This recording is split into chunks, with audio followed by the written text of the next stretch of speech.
Yes. Actually, Kavde sir has joined. Okay. Yeah. Audacious sir, good morning. Good morning, sir. Good morning. morning, Namaste. sir. Namaste. Good morning. Welcome, sir. Yes, yes. Well- Thank you. Thank you. Welcome, sir. Thank Should we you. start, madam? Yeah, sure. Yes, sir. Good morning. Namaskar. Dr. Shiva, madam, should we start with? Yes, ma'am. We can start it. Okay. A warm good morning, one and all. Education must move towards less content and more towards learning about how to think critically and solve problems, how to be creative and multidisciplinary, and how to innovate, adapt, and absorb new material in understand the challenges to achieve this. I, Dr. Shilpa Vakode, on behalf of IQAC of Lokmanya Tilak College of Engineering, with association with NAAC, welcome you all for a 2-day online symposium on academic challenges towards implementation of NEP in HEIs. Today we have with us Honorable Chief Guest, Dr. Devender Kaude, Advisor NAAC, Convener of the event, Dr. Sunna Pawar, Principal LTCE, Symposium Coordinators, Dr. Subhash Shinde, Vice Principal LTCE, Dr. Shiba PS, HOD, CAC, IoT and CSBT Department, LTCE, and Dr. Santosh Darvi, Associate Professor. To the dignitaries, heartfelt welcome to all the head of departments of Lokmanya Tilak College of Engineering. What can be a good start to this symposium on national policies than taking the blessings from the deity of knowledge and wisdom, Ma Saraswati.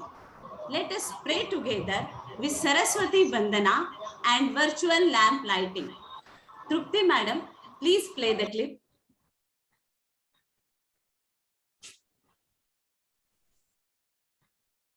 Trupti madam.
Thank you, madam.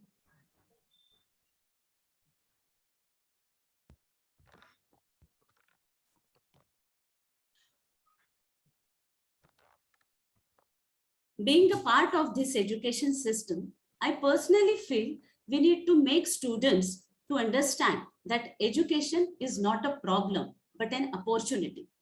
Education is not just passing the exam, but education is learning. And the one thing that we can do to invest in quality of the education, and especially higher education. This is the thought behind this symposium. It's my privilege to introduce today's chief guest, Dr. Devender Kaude. Dr. Devender Kaude He is a PhD in Commerce and Management from RTM Nagpur University. Sir is presently advisor to NAAC Bangalore. He is also member, part-time Central Vigilance Officer, CVO in NAAC. Sir has also coordinating Centralized Complaints Management Committee, CCMC in NAAC. Being a faculty of Commerce and Management with a teaching experience of 16 years and an administrative experience of more than 14 years, Sir has worked as a Joint Secretary in University Grants Commission, UGC New Delhi. Sir has worked as Director, Department of Management Science and Research, GS College, Nagpur. Sir was also an international reviewer with Quality Assurance Team for Institutional Review of Southeastern University of Sri Lanka. Dr. Devender Kavde is also a supervisor for PhD with RTM Nagpur University. Sir was the member of core working group, which is designed revised accreditation framework for assessment and accreditation process of NAAC. As you can all see here, Sir has a tremendous contribution in NAAC processes, starting from policy framing, NAAC help desk, A&A processes, to introducing the concept of outcome-based NAAC accreditation. He has 6 books and 120 papers and articles on his name. We are honored to have you, sir. Now, I request Dr. Devender Kavde, sir, to inaugurate this symposium with his keynote address. Over to you, Dr. Devender Kavde, sir. Okay. Thank you very much. Am I audible? Yes, sir, clearly. Yeah. So nice of you. Thanks, Dr. Shilpa, for your good words and expressing the thoughts about the higher education system and the need of NAP. Appreciate your business. Then the principal of this institution, Vivek Sir, the Dr. Subhashji, the vice principal, the coordinator, Dr. Santoshji, Dr. Shiba, and all the delegates, academicians, intellectuals who are present in this very good online national symposium. I appreciate the stakeholders of this HEI, specifically the patron Satish Chaturvedi ji. It was my fortunate to meet him, I think before 15 days back in one of the offline seminar conference. Himself having a PhD and delete also. Now moving ahead with this specific title of this program, which this institution has chosen, is really something very need of the hour for all the stakeholders of higher education to understand and to know the facts and figures about why NAP and why we should focus more on this part. In nutshell, in next 5-7 minutes, I will be talking about why we are very much interested to bring the change with the help of NAP. First, very important, as you all know, that this NAP has come after a long gap. Initially, before that it was in 1986, and then now it has come up. So lots of expectations are there among the stakeholders of higher education institution. When we talk about stakeholders, people who are linked with the higher education institution. For example, we have around 3.8 million of students with us, almost 4 crore. We have 55,165 number of institutions. We have 15 lakh, some 1 lakh, 15 lakh 65,000 teachers with us. So it's a big number, so almost 16 lakh. So when this number of big stakeholders is involved with the higher education system, then the society expects a difference.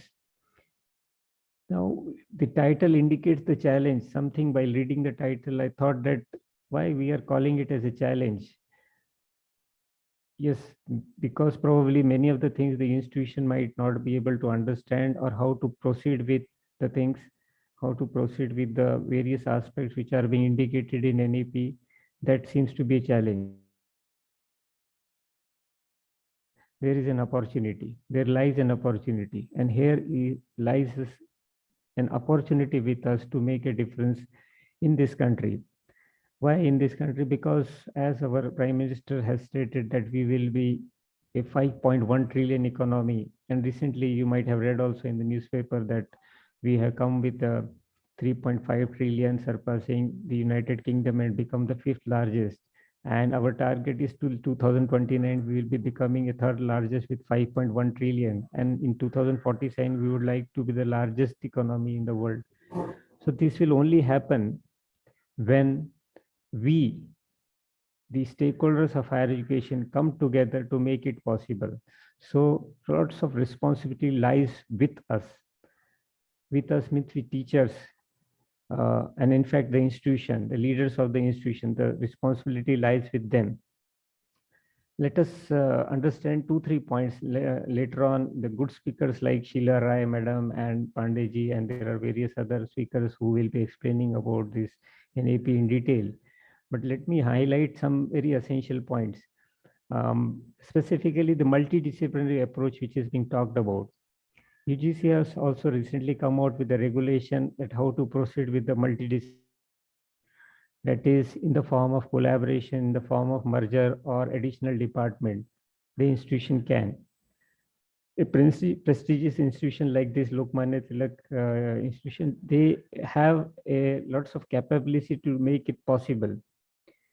Means if we have one discipline with us, we can have in collaboration with the other discipline or the other department, or in the form of merging. Then there is a multiple entry exit academic bank of credit. This is all to increase the GER ratio, where we are lagging behind at present. We have 27.1% of GER as compared to world average is, I think so it is 32.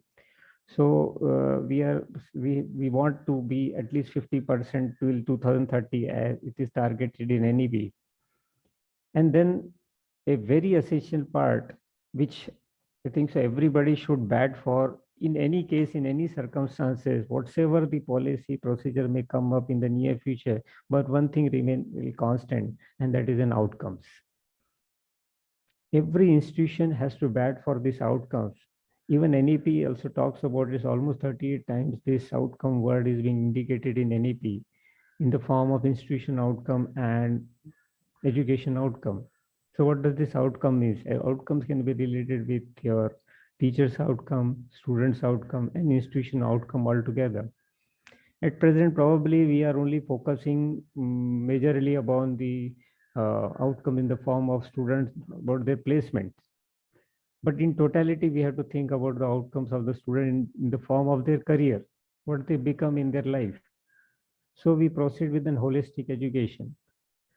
And here the career of the students matter a lot, whether they are going for any sort of service, whether they are joining any professional, I mean their own, as per their own liking, any profession or their family business or farming, whatsoever. Career matters a lot. So when a career is being built of a student, automatically goodwill of that institution is in the new heights. So we have to focus on the outcome in the form of student with a broad aspect of his or her career. Then if we talk about teacher's outcome, we are only measuring in the form of the feedback which we received from the students, number one, and the number of students who passed out, or the percentage. But in addition to it, there is one more thing that generally the teachers are focused on related with their promotion, and that is we proceed with the PhD, we proceed on paper publication, research work and all that. But whether that research work is benefiting the society, that matters a lot. Here we have to think about it, the impact of the research toward the society. Yes, citation and all that is also related. So in this way, the teacher's outcome also can be measured.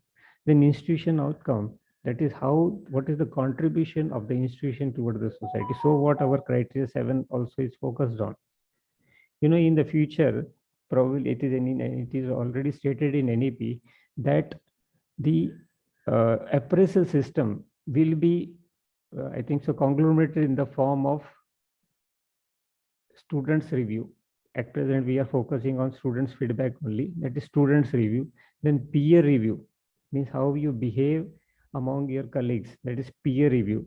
This innovation in teaching and pedagogy, what we generally implement, which is very nicely stated in our criteria too. In quality and impact of research, what I have just narrated to you. In professional development activities, means refresher course, orientation program and all that, and service to the institution and the community. So overall in this package, this will be the parameters of proper assessment of performance related with the teacher. This will come very soon. So holistically, we have to see how we can develop ourselves, our institution, and the career of the student. Here, the focus should be, and there the NAP crux lies. Overall, the intention is to make our country a developed nation very soon, very fast. So friends, dear colleagues, dear intellectuals, it was my pleasure to speak in front of you and narrate just few of my thoughts, few of my feelings. A direction can be there which every of our teacher can look upon, with an only intention we should have, that whatsoever we do, we should have our nation first, our society first, and you will see that automatically it is coming as a reward and recognition to you. With these words, I really feel so that this 2 day symposium will be fruitful and a great learning for all who will be attending this.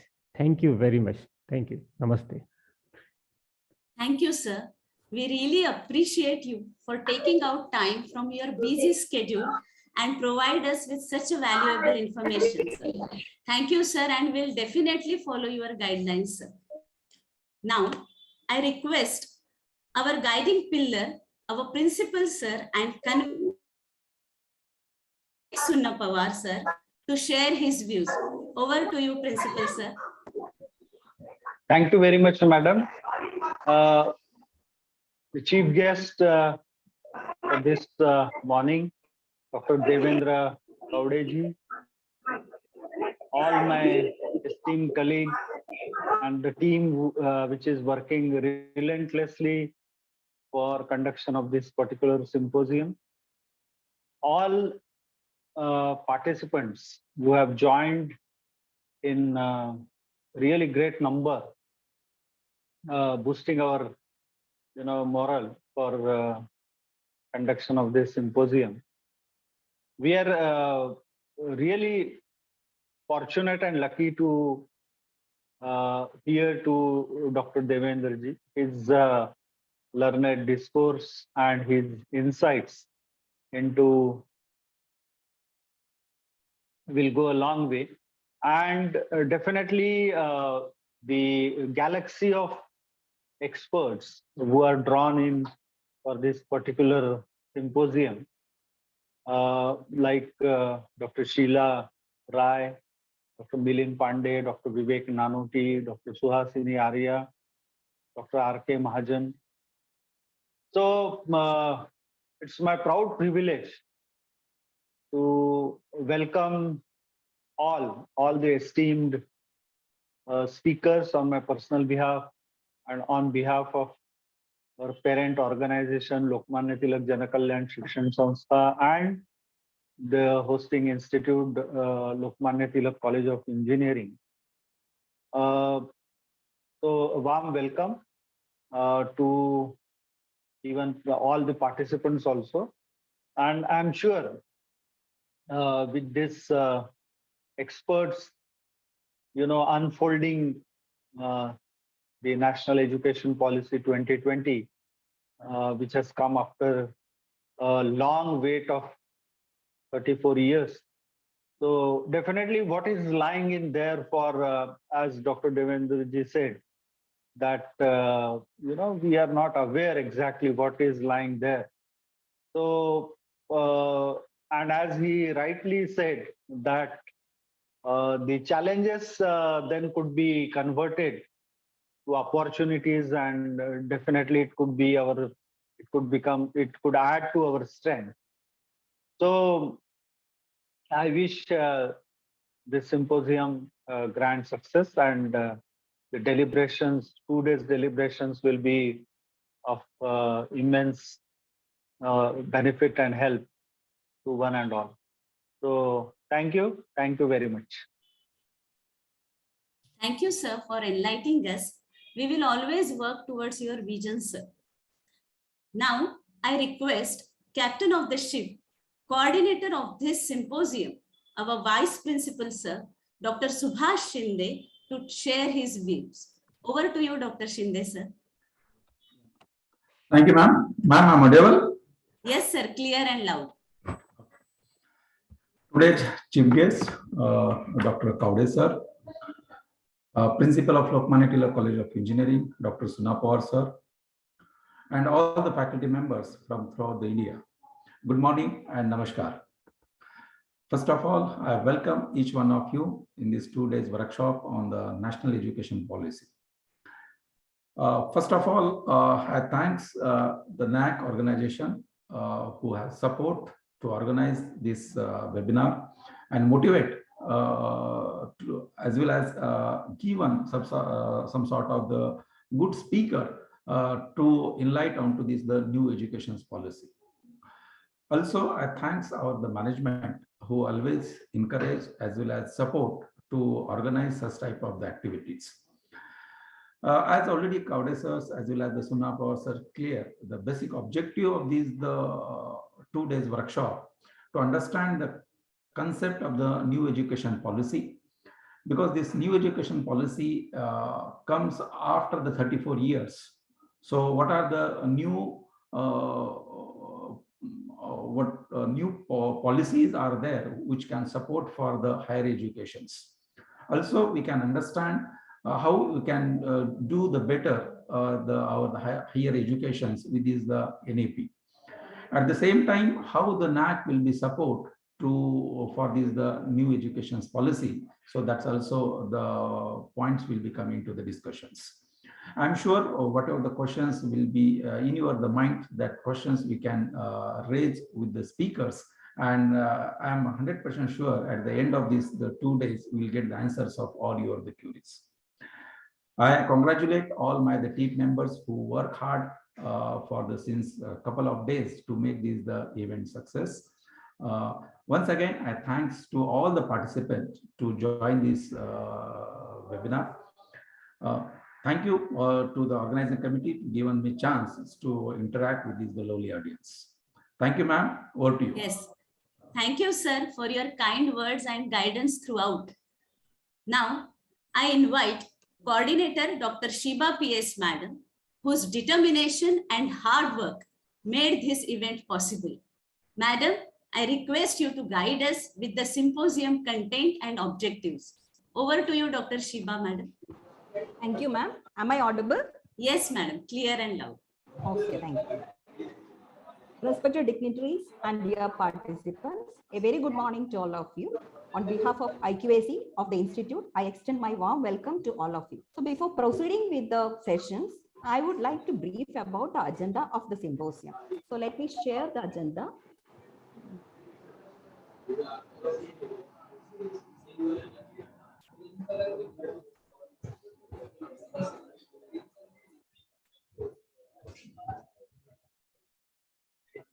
Ma'am, is it visible? Yes, Madam. Yes, Madam. Okay, thank you. Thank you. So as mentioned by Devendra Kabde sir, NEP is the need of the hour. So we are grateful to NAAC for sponsoring this event. So regarding this, with respect to the title, Academic Challenges Towards Implementation of NEP in HIEs, we have the objectives as to enhance awareness about the national education policy. Means this awareness about the NEP is, I think it is very less among the academicians. So we will be, according to this symposium, we have to enhance the awareness. The second objective is to make the institute ready for the implementation of NEP.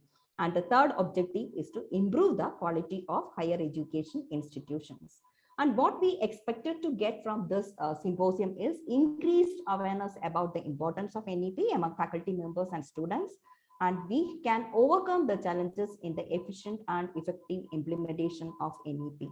Also, we can enhance the quality initiatives of the institutes to achieve academic excellence. the quality sustenance of the institutes to cope up with the revolutionary changes in the technical field so as to satisfy the stakeholders. So these are the out expect to attain. So in accordance with the objectives, we have included 7 sessions which we will be covering in 2 days. So I'll just give a brief idea about the schedule. So we have 2 days for total 7 sessions. So today, first day, we have 3 sessions. The first session will be by Dr. Sheila Rai on implementation of national education policy, identifying challenges and moving towards solutions. Then in session 2, we have Dr. Milind Pandey. He will be briefing about academic challenges towards implementation of NEP in HEIs. And in session 3, we have Dr. Vivek Nanoti, who will be briefing about opportunities and challenges in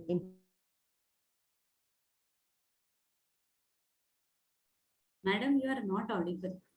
Session 4 is by Dr. Suhasini Arya. She will be elaborating on the teachers' opportunities in national education policy. Then we have Dr. Vivek Sunnapawar. Section 5, he will be elaborating on research and innovation in light of NEP 2020. And session 6, we have Dr. S.K. Shinde, Dr. Shiba, Dr.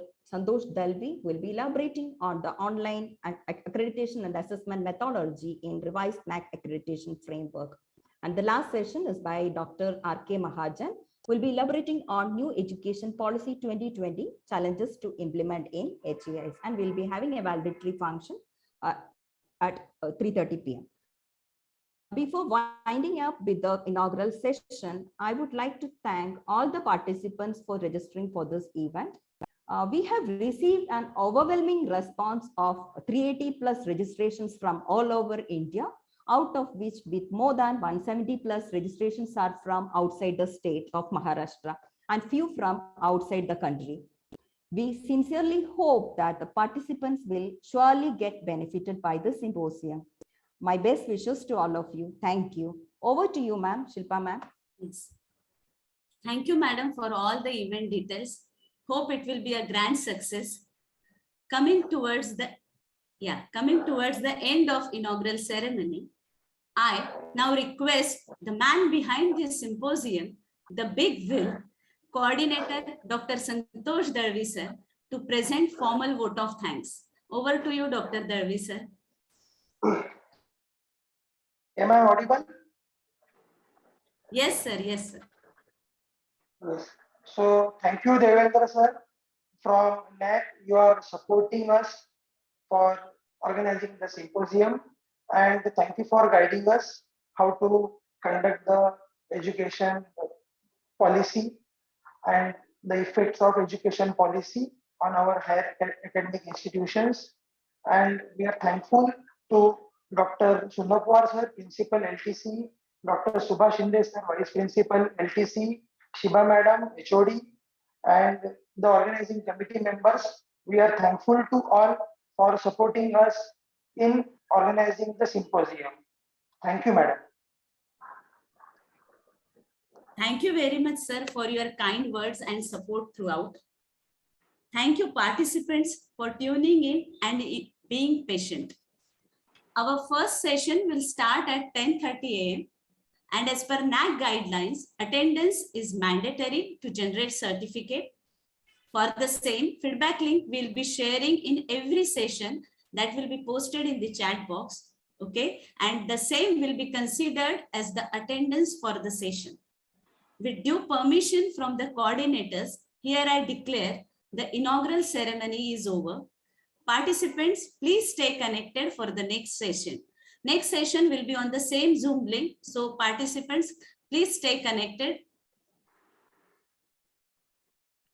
Thank you all the dignitaries for joining us. Thank you all. Shiba madam? Yes, thank you, ma'am. Did the next speaker has joined, ma'am? Shaila Rai madam? I'm not finding, we'll find it out. Okay, ma'am. Participant, please be patient and stay connected on the same link. Yeah, thank you. We'll be joining in 2 minutes. Shilpa ma'am? Yes, yes. May I share her PPT? Who is on the call? I couldn't see. Nimisha. Yes, madam. PPT regarding what? First speaker, Shaila Rai ma'am's You can PPT is mute. with You me. can mute. Madam, it's with me. Madam is Okay, going okay. to. Okay. Yeah, fine.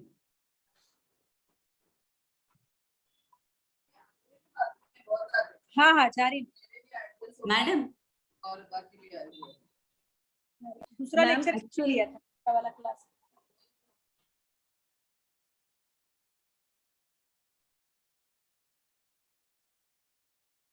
Hello, Shiba madam, Shilpa madam. Yes, sir. Madam is joining. Madam has joined, sir. Joining. Okay, sir. Okay, sir. Hello, Shilpa madam. Yes, sir. Yes, sir. Nimisha madam will present and share. What, sir? What madam will present and share? Nimisha madam will Ah, assist. Nimisha madam will share what, sir? I am not getting. Ma'am, Sheila Rai ma'am is having some throat issue. So on behalf of her, her PPT will be taken by Nimisha ma'am, and she will be Okay. presenting. And Okay, Sheila ma'am will be present in the Okay, meeting. okay, ma'am. Let me introduce this But madam I suppose ma'am hasn't joined it. Okay, Did and she join, Delvi sir? the moment madam joins, sir. I can't see her. The moment madam joins, let me introduce her, and then Nimisha madam can take over. Is it okay, madam? Yes, ma'am. Yeah. Okay, madam. Nimisha madam, you can share your screen once I stop sharing Oh, after a speaker's introduction. sure. Yeah.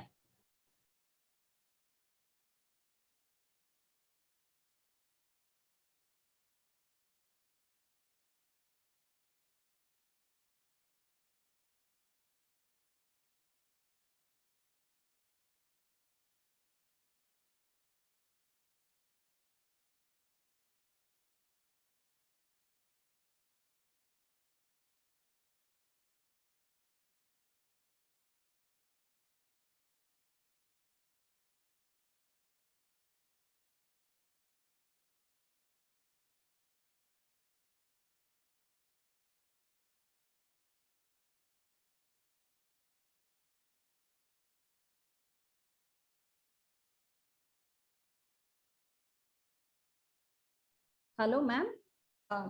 Sheila ma'am has joined. Welcome, ma'am. Sheila ma'am, welcome. Yeah.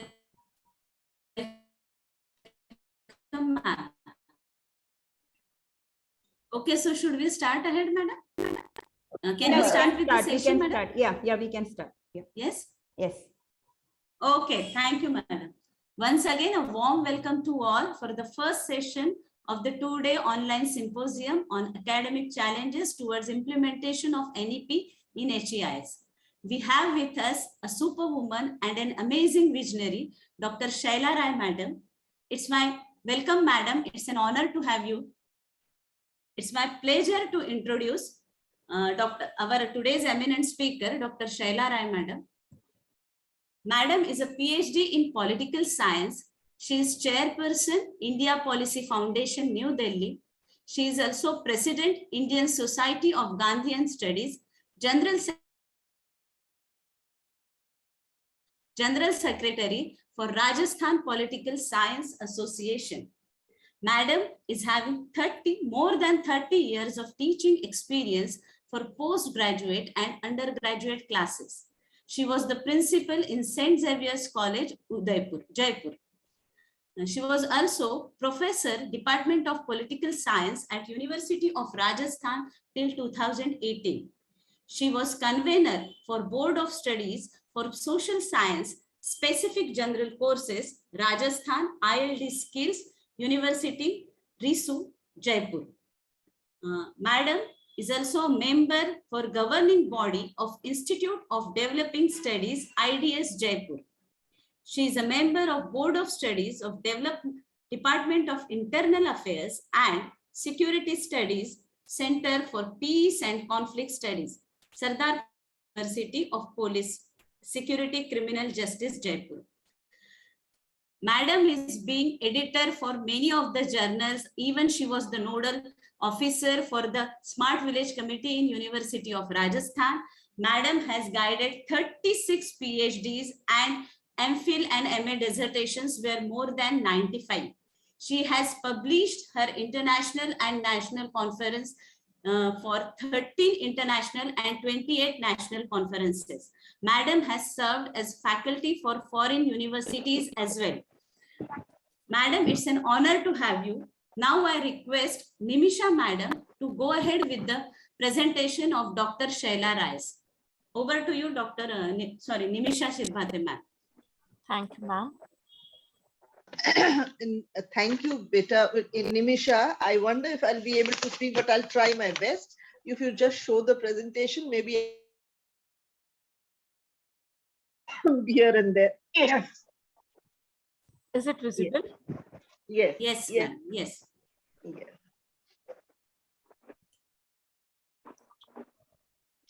Shall I So- start? Yes. नहीं हो रहा है ठीक है ना So freeland.cluster ठीक है उस पे हो रहे हैं ऑनलाइन पे can you tell me who is the audience of your who's the audience today? These are all faculties, madam, from various ठीक है institutes. दूसरा ये तुमने अपडेट का चेंज किया अपना Not Change compulsory, करो ना, मैंने technical, क्या बोला? non-technical, all types of institutes ये are तो मा- included, ma'am. Okay. Yes. I request all the participants to please mute yourself. Ma'am, please. Yeah. Shaila, ma'am. Yes. So good morning, all of you. I wish I could have been as good as I was earlier, but since last night I'm in a bad shape. Therefore, my throat and my fever is not allowing me to participate the way I should have. But nonetheless, congratulations all of you for organizing this, very timely workshop in which you are talking of the challenges. There have been series of workshops and seminars and conferences across the country where they are only talking about highlighting the, great goals which have been designed and presented in the national education policy. Nobody can take away from the lofty goals that have been presented there. But now is the time that we have begun to implement. And when the implementation has begun, there are so many challenges inherent in it that no matter how idealistic it may be, but when we are successfully able to implement the policy, then alone can we assure ourselves that, okay, this is not only good in theory, but it is practicable as well.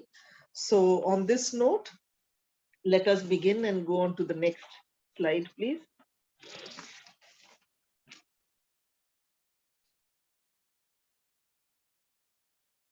Am I audible?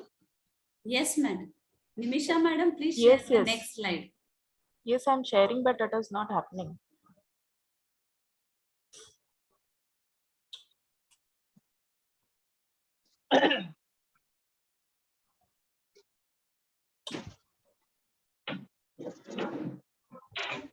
Yes. Yes. So I have tried to give you a brief picture of how, right from independence itself, we have been concerned about the place of education in our society, but it has never been as holistic a picture that we have tried to present in our policies, right from 47 to till date. If you see that we in 1968, of course, we brought one of the most comprehensive policies. After that, in 1986, I will not go into details of it. And in 1992, we did a modification of that policy. Most of you know about it. And this, after 34 years, we have eventually come out with a major comprehensive policy, which has, kind of been a much, much greater modification and a better policy in comparison to all the previous ones, because this is the policy which has been not only dealing with higher education, but we are concerned with higher education. But as we all know, that it has dealt from preschooling to to PhD. And this is one big achievement that we have in this national education policy, because prior to that, either it was secondary education or it was higher education, but never something where we dealt with education right from the year 3 years old. And if, and if you can see one other very big milestone that we have achieved in this is that we had 5 years of wide consultation. No policy till date had such wide consultation as this policy, education policy. So we got lakhs and lakhs of points as inputs from all strata of society, from all nooks and corners of the country. And therefore, if something comes after such wide consultation, it is expected that it should be an improvisation upon the earlier one.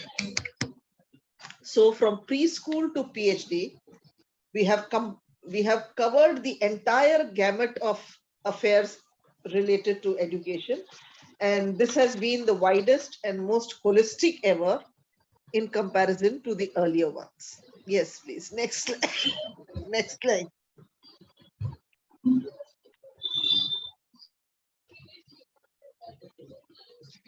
Now, this is a quick snapshot that I have tried to give you, that the best things about this education policy is that we are no longer treating the subjects as in silos.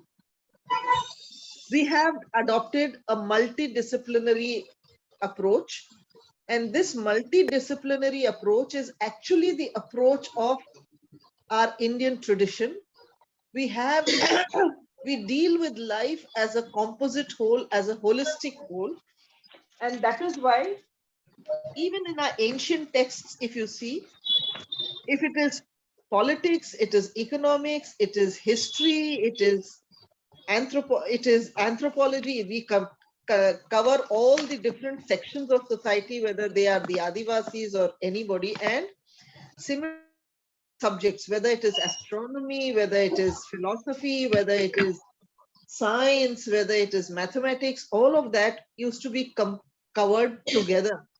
So this is the first time ever that the Indian National Education Policy 2020 aims to take a composite and a holistic picture of education, where they will not be only an arts college, or there will not be only a science college or only a commerce college. If you see, of late, we have tried to include social sciences even in the engineering colleges, IITs, etc. Similarly, it is important that a person who is studying science should know about his sociology, about his history. And equally important it is that somebody who is doing science should have, who's doing arts, should have a basic idea of the basic scientific principles of life. And therefore, in the education realm itself, we have tried to create a composite whole where instead of having institutions which teach in silos, now we have adopted a multidisciplinary approach. And if you see that there are some very good things that we have started, that 5 + 3 + 3 + 4 in the school education. And as I said, never before had we started the ECCE, where early childhood care was included in the education. But I will not go into the school education because we are dealing more with higher education. The highest, some of the goals that we have enshrined in our education policy are very, very ambitious. 50% gross enrollment ratio by 2035. You should remember that this is an ambitious goal because as of today, we stand at a 26.3%, a little less, a little more. And if we are going to have this 50%, which means almost amounting to 3.5 crore seats to be added in higher education. That's not a small number. That's a huge number. Therefore, how we would be able to do this, especially with the kind of funds that we are allocating for education. And as you can see, the common college entrance exam twice a year. Those of you who have been witnessing and reading the newspapers and witnessing this shape of exams happening these days, the common university entrance test, which was conducted very recently, what a fiasco it was. I do understand that we will have teething troubles, but a system which is so, unwieldy, so widespread, variety of institutions, to put it all under one umbrella and do it together is going to be one of the most should I say, impending challenges which we are going to face, and we are already facing. Let's hope that we are able to overcome this challenge.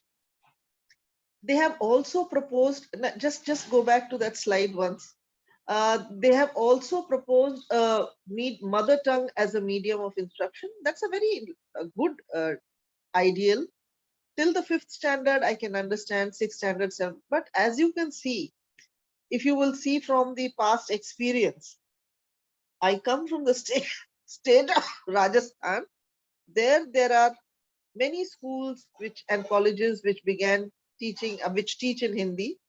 But the employability factor is so crucial that despite their love for their mother tongue, the lingua franca being English across sectors in the employment field, people do not choose very willingly to go into the mother tongue instruction because the chances of employability as of today is not as bright as it is for those educated in the English medium. So we have to really work hard on it and try to find ways of and means of doing it. Why they have discontinued MPhil courses, they have not been very clear about it.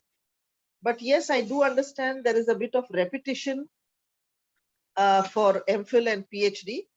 But there are many departments across many universities which have been conducting MPhil courses very successfully. It is not necessary that everybody goes in for PhD, but those who want to do MPhil, which is a semi-research degree, I do not understand why, at least they have not given adequate explanation as to why they have discontinued MPhil courses, meaning thereby that only full-time research, which is a PhD course, should be the option. No semi-research option should be exercised. Yes, we can go to the next slide. See, this is what I have tried to say. What was the education system earlier and what we are aiming to now. Now this, if you can see, large multidisciplinary universities, one per district. Now this one per district large, this is almost 767 or 80, 777 districts across the country. That is too big a goal. And if you see that there are some cities like Karnataka has a lot of higher education institutions. Tamil Nadu also in some districts have a lot of higher education institutions, but there are some districts which barely have as many higher education institutions as you would think is necessary. Therefore, this is again a very lofty ideal which will take, I do not see it happening very soon, but yes, if this happens, this will be one of the best things that could happen in the country, that every area would be covered and nobody would be deprived of the opportunity of education. But with the amount of funds that we are contributing and dedicating towards education, I do not see it as a very easy task. It is going to be very challenging. The open distance learning, if you see that there was rigid segregation of disciplines, now the curriculum and pedagogy, what is very important is that we have gone large scale into digital and online technologies. given the kind of digital penetration that we have, uneven penetration, whether it is internet or digitized content and accessibility of students from rural places, you can see that there are disparities which are going to pose severe challenges, whether it is the rich and poor, whether it is the urban and rural. The access to digital tools is not going to be easy. So the capacity and necessary infrastructure and the connectivity, especially with government institutions, is very essential. And I consider it as one of the major challenges that we are going to face in implementing this higher education, national education policy. Similarly, that we can see that when it comes to lesser emphasis on now National Research Foundation, I am a social science person. I have a lot of apprehension about this NRF. Not that it is a very good idea, but if you are going to club all the subjects together and then it is going to be a competition amongst different subjects to gain the kind of funds that they need for their research. And if it is going to be an open competition, I can clearly tell you, I can foresee that some subjects would lose out to the benefit of other subjects. For example, the social science, every time you are asked what is going to be the outcome of this research that you are doing, what is the policy importance that you are doing, what is the innovativeness of the research. See, for scientific subjects, you get your results at once and those results are immediate, you know. And for social sciences, these are very long-term gestational researches which take a long time to impact society. For example, you want to do research on the need for decolonization of social sciences. You think that will happen immediately? You have to do a lot of research where you need to create that kind of vocabulary. You need to delve into the archives of your own literature and find out the requisite ideas and ideologies there, and then dwell upon it. Now, if you start asking what is going to be the policy outcome of it, naturally that will not stand in competition to someone who's doing something related to space, physics, or chemistry or engineering. So I think there should be a more, balanced kind of allocation of funds and a system for the National Research Foundation, so that subjects which do not have tangible results immediately do not have to face the paucity of funds because of that. And similarly, if you see, limited teacher and institutional autonomy earlier, and now we are moving towards teacher and institutional autonomy. As you would have seen, that it has been said that all these affiliating colleges will be phased out, and these colleges will become autonomous institutions, which will become degree granting institutions. It is not an easy task, but yes, that's a good thing that they are aiming for, because of the red tapeism and the kind of regulatory authorities and their unending, work. The institutional autonomy gets eroded. So it is very important, if you want to provide the autonomy to institutions and to go ahead with their academic excellence also, it is important that you provide them institutional, like for example, an institution in Rajasthan would have more to do, Jaipur would have more to focus on tourism than say some other institution in Bombay or Delhi. So obviously each city, each district, each region has its own specificities. So it is important that you grant that institution that autonomy to decide the courses as per requirement and as per the demands of the people there. And if you do not do that and you regulate it in one way, then it becomes very difficult. So this institutional autonomy is very, very good. But again, how do you regulate or how do you establish kind of it? They should be given autonomy, that it should, but it should not become license. It should not become absolutely, carefree. Now there we have to devise a scheme to balance it. And if you remember earlier, merit was not given as much important. Only time-based promotions would happen. But we have seen of late that appointments and career progression is very dependent on merit, and that is very important in academics, which is something which is actually praiseworthy. But how are we going to again decide as to just publication? The West says publish or perish.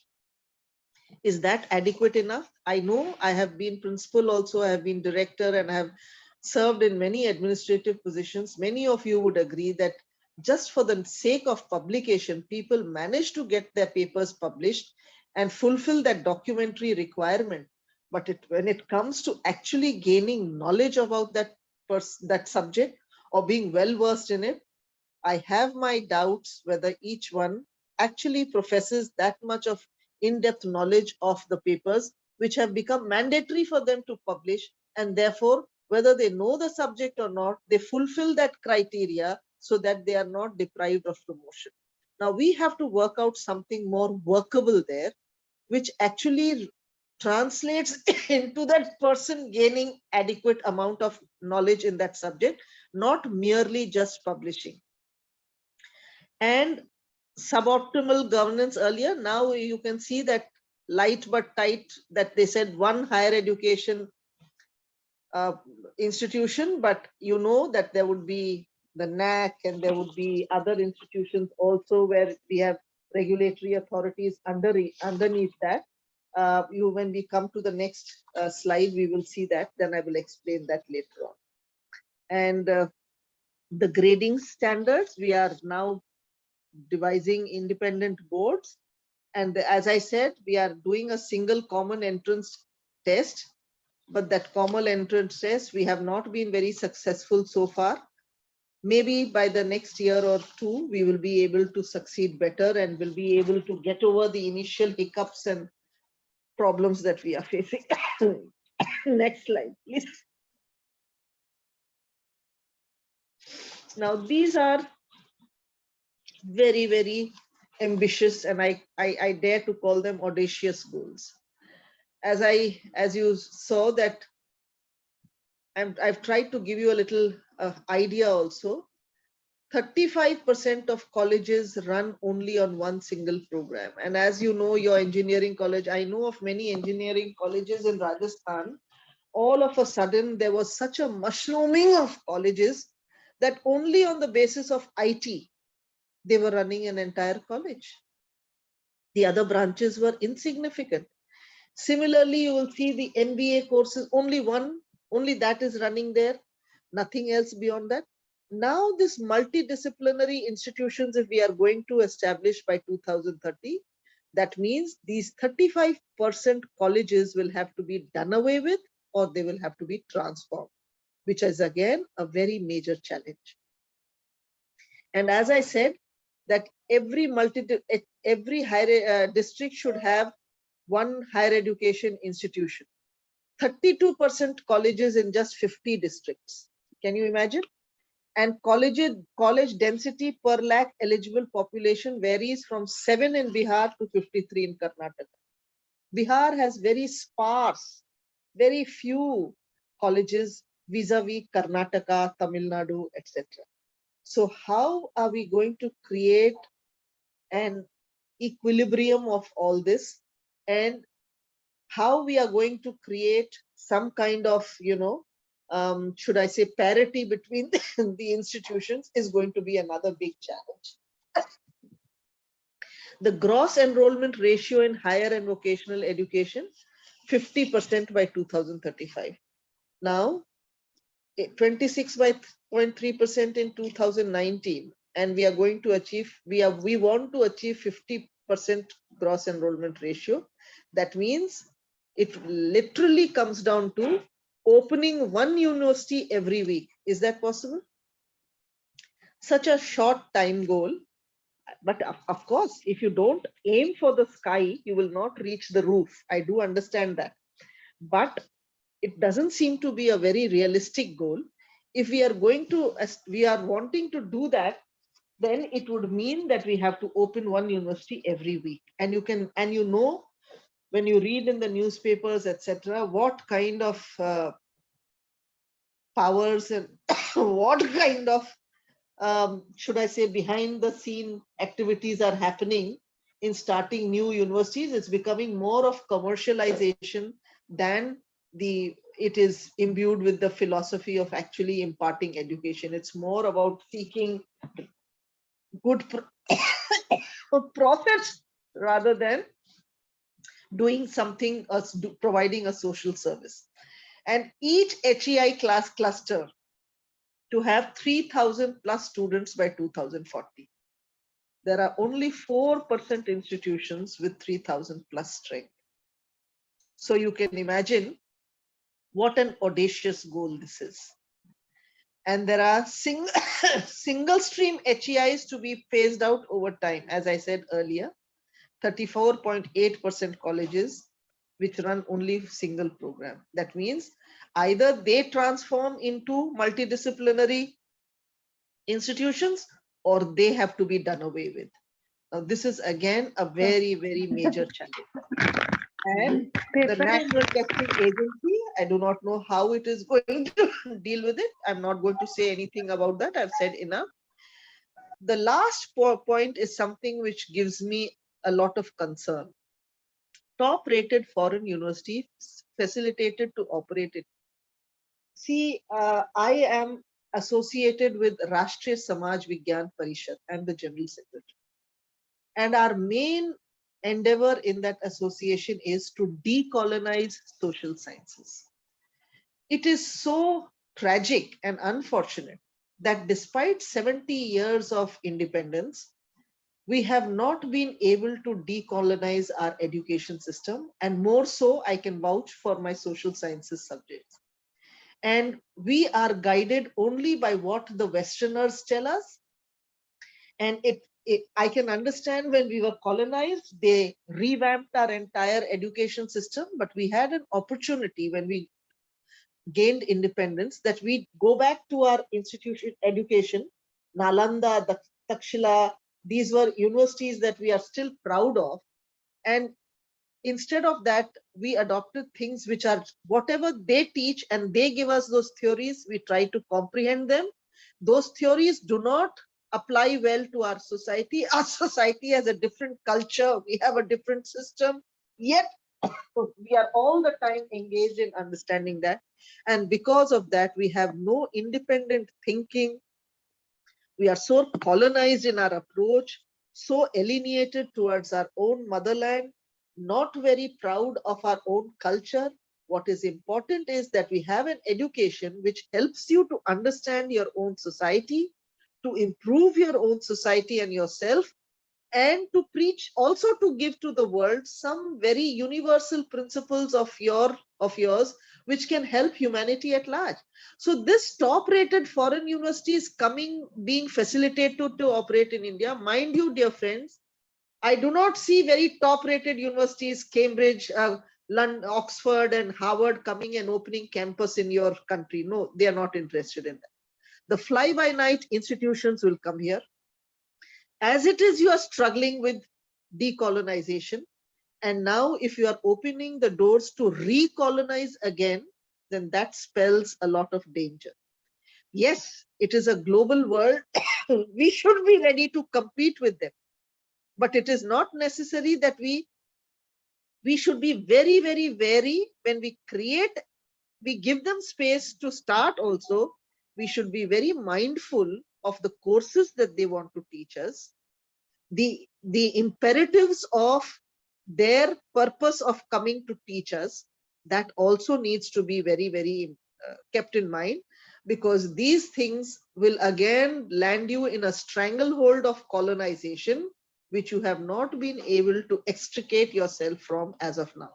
As global citizens, we are competent enough and we can compete with them. See all the 500 Fortune companies, major of them Our own students who have studied from the Indian education system are manning those institutions, are leading those institutions, and are doing pretty well for themselves, and unfortunately even for those countries rather than our own country. So I have my personal apprehensions on this count, but yes, I do not deny that we have to prepare ourselves for global competition, but maybe we should be a little more conscious, a little more guarded when we facilitate foreign universities to open campus, because the leading ones will not. Those which are looking for money, those are the ones who will only be coming here, and their intentions may not be as pure as you would expect them to be. Yes, please. Next.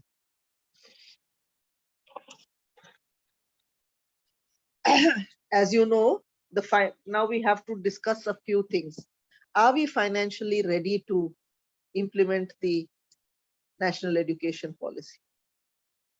The first point itself is explicit enough that the budgetary allocation for education is 3.2% of GDP. We haven't even reached 4%.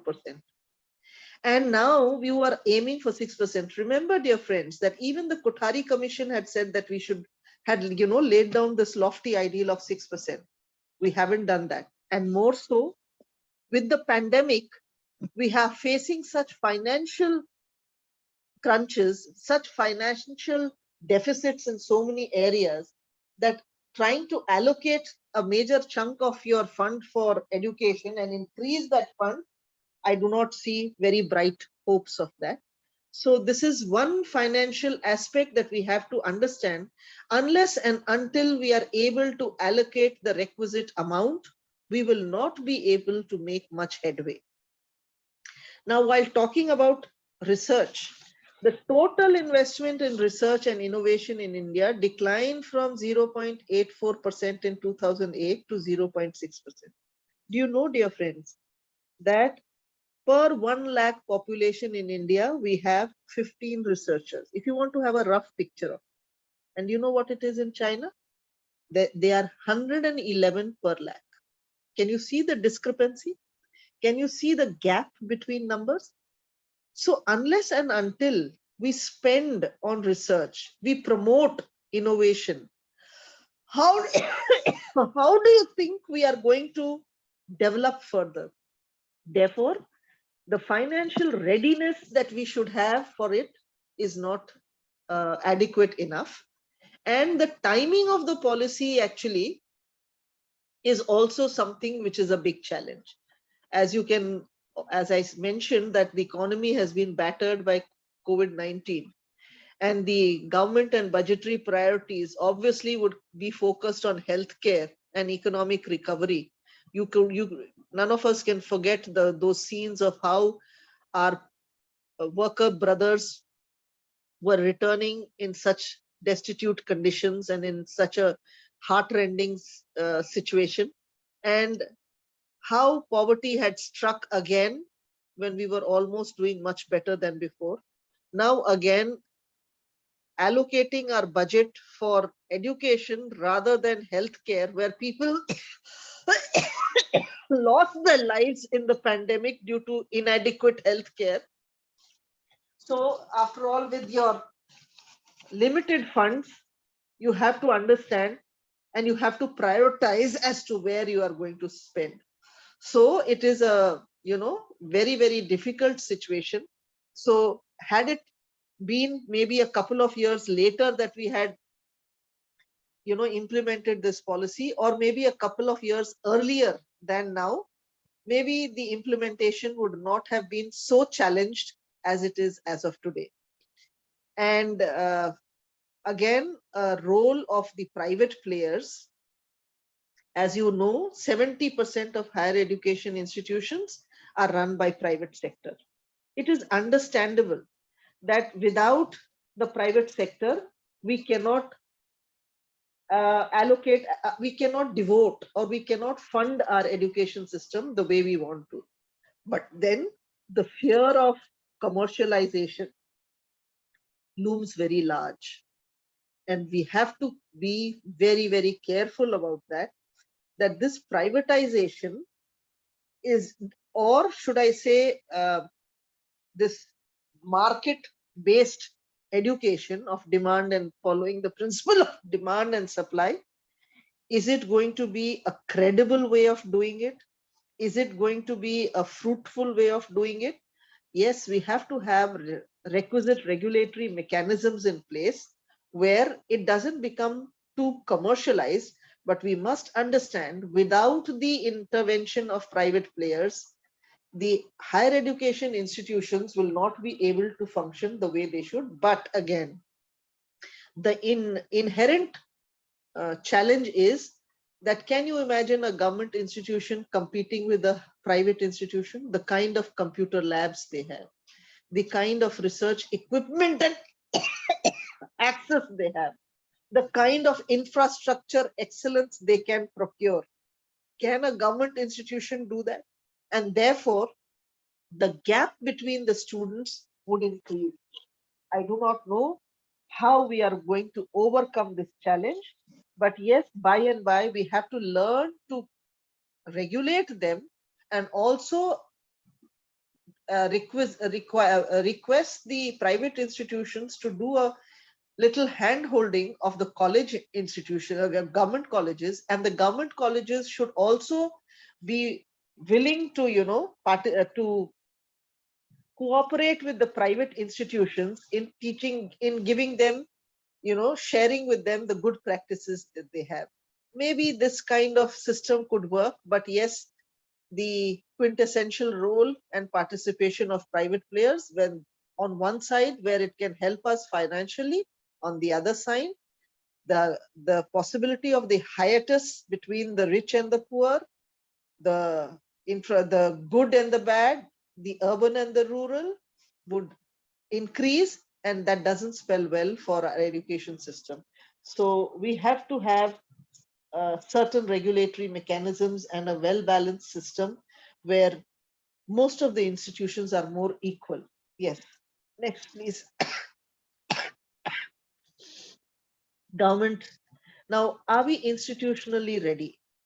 See, these are the Higher Education Commission of India. I'm quite surprised. This was supposed to be one commission constituted, and this was supposed to take care of all the necessary regulation, etc.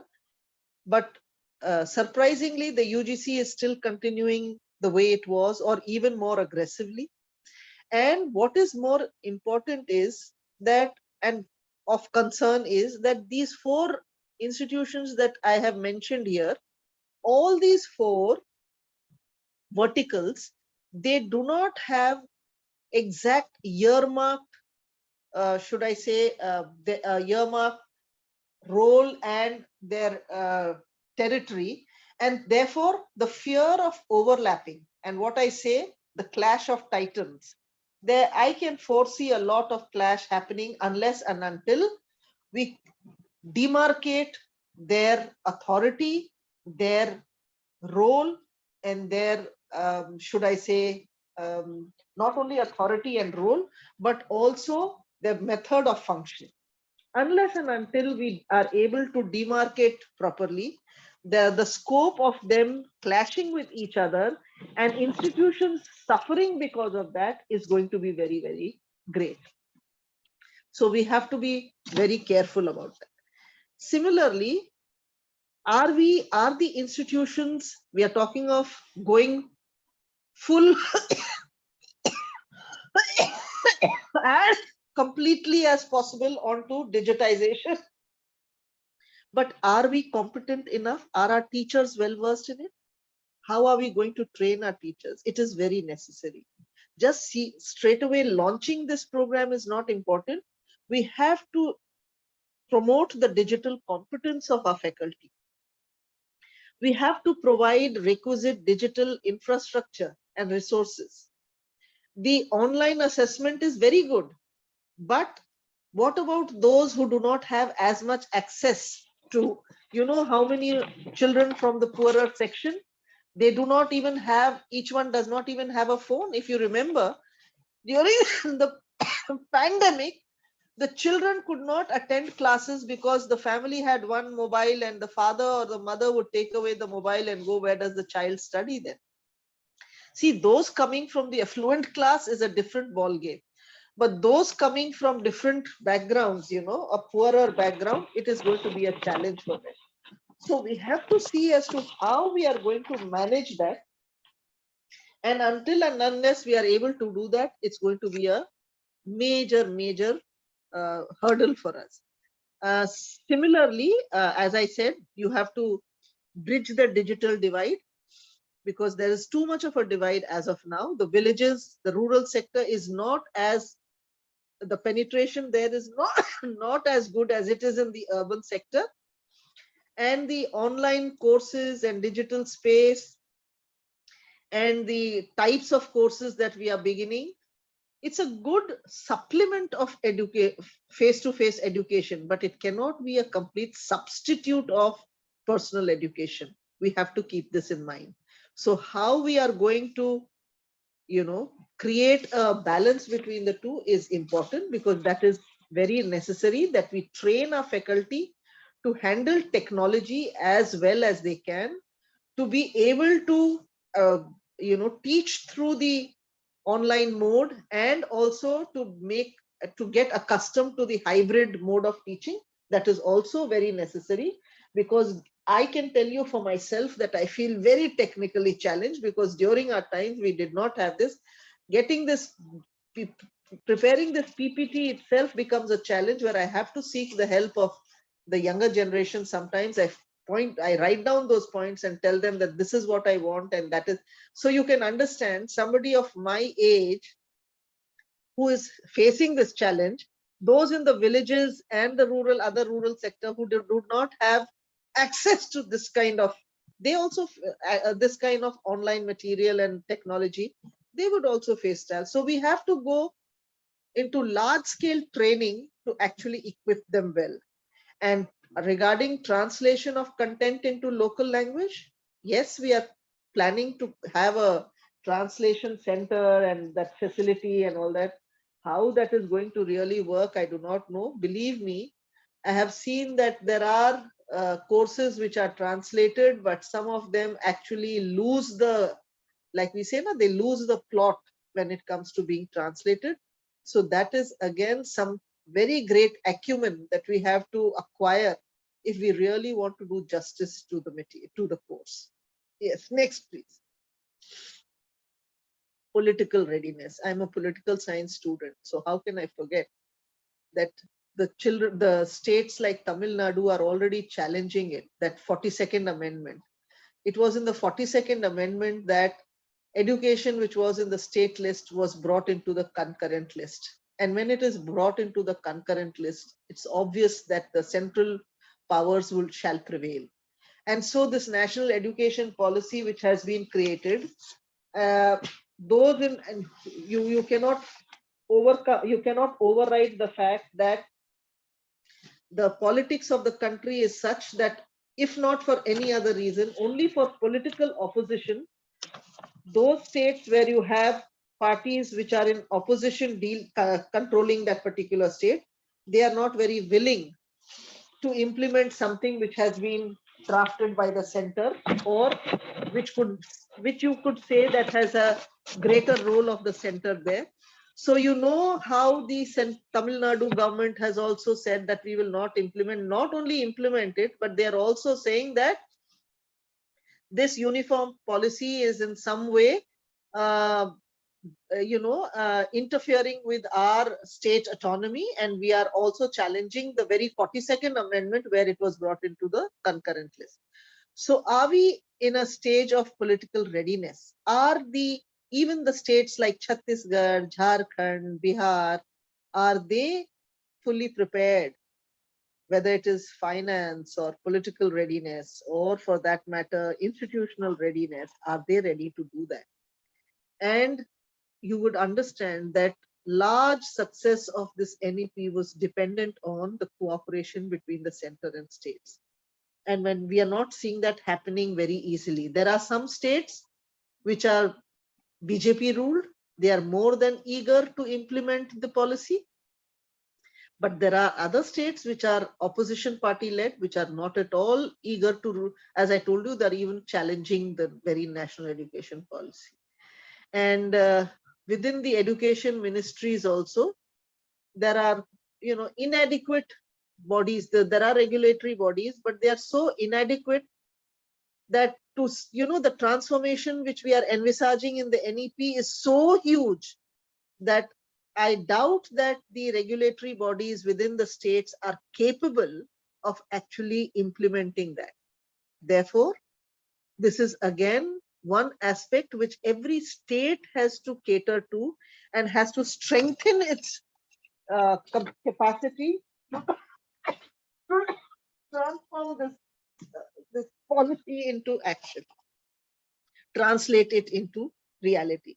And as I said, the local language policy, I can tell you that the employability factor is so huge that many people are not very happy. And you can see that despite local languages, the gross enrollment ratio has not increased, despite the fact that they have turned they have adopted the local languages, meaning thereby that this is not a very easily acceptable solution, because people understand that employment is very important for them, and something which gives them good prospects of employment, that is only which is acceptable to them.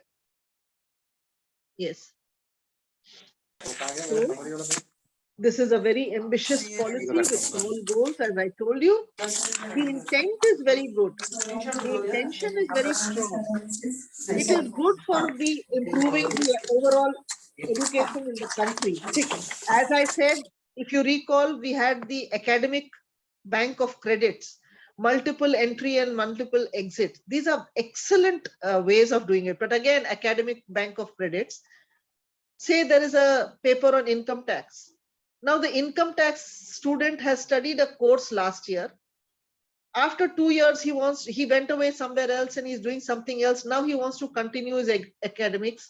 So will that earlier course that he did, where his academic credit is stored there in that bank, if he comes back now and does the rest of the course, will those income tax, that discipline that he studied at that time, will it be of contemporaneous value now? Because income tax is something which keeps changing. What I'm just trying to give you as an example is the academic bank of credits is very good, where you give people to the opportunity to continue their education and to store their credits, and we are almost at par with the Western countries. But have we devised a system where the validation of those credits that we have stored in our bank, will they remain the same after a few years, or do we have to have some other system where we need to revalidate whatever we had stored at that point? It may not apply to all subjects, but some subjects we would require a system of revalidation. Otherwise, there would be those credits which would have become obsolete. So we have to be careful about that. So friends, something on paper, no matter how grand it is not what it is that is important. The real test is when it is on the ground, implemented on the ground. So the pudding maybe look very sweet, may look very appetizing, but the proof of the pudding is in the eating. And I hope the eating will prove to be not as challenging as it seems to be now. And we will actually be able to eat the pudding which has been created for us after a long time of deliberation and discussion and lot of inputs done in that. But it's not going to be an easy task. There are plenty of challenges, some of which I have tried to highlight to you in implementation. Thank you so much. Thank you, madam. Now the forum is open for queries. If anyone has any query, they can please unmute and ask.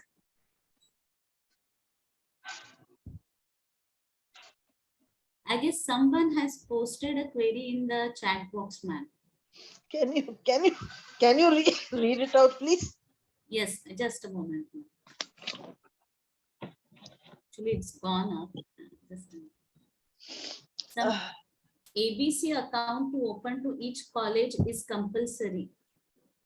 how it will be applicable before start of NEP everywhere. AICTE regularly send email regarding this. Yes. So as I said, yes, it's just, these are, the teething problems that we will face. But yes, by and by we will come out with solutions. The center and states both will give us solutions to that. But what I can see is that this ABC thing, even I have my own doubts about it, but this is a system which no doubt has a lot of potential of giving you longer scope, wider scope of education, and a lot of credibility to what you are doing, like degree and diploma and all that certificate. Earlier, if a girl, especially for a girl, if she would get married in between her studies, then she would not have the chance to continue her education after that. It is so gender friendly. They have also created a gender fund. So this ABC thing also, the intention is very good. The implementation is going to be a little problematic in the beginning, but I'm confident that gradually we will be able to overcome these challenges, and in a couple of years, we will be able to establish ourselves, and that ABC thing will work with each college, how they correspond to that. Will there be a common ABC in larger institutions, or will it be for every college that all needs to be actually worked out on? As of now, it's on paper, but the actual working has to be carried out, and then we will know what are the problems which we are facing. Participants, any other queries? You can please unmute and post your queries.